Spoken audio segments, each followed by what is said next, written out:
Ce sera pour le bénéfice de ceux qui pourront se positionner sur ces grandes routes. Je pense qu'il faut le regarder à plusieurs niveaux. Les routes de la soie, comme vous les appelez, la Belt and Road Initiative, comme les Chinois préfèrent l'appeler, c'est avant tout un projet qui va au-delà, en effet, de l'économique et du commercial.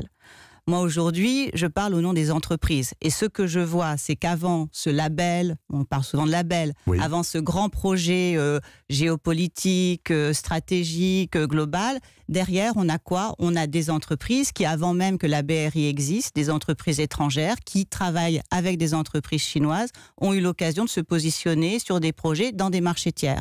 Et en fait, ce dont on parle au niveau des entreprises, c'est des projets de coopération qu'elles peuvent développer avec les partenaires chinois qu'elles ont souvent déjà en Chine, ensemble dans d'autres marchés, sur d'autres pays.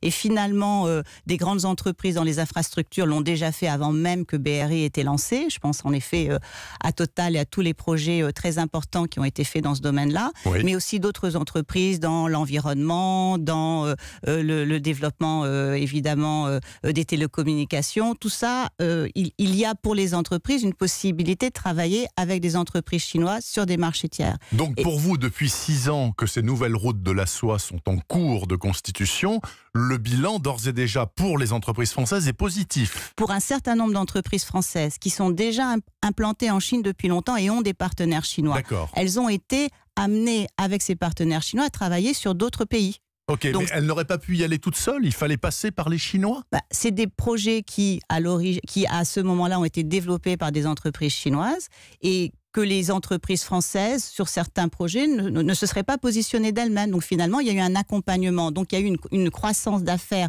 pour certaines entreprises sur des marchés où elles ne seraient pas allées.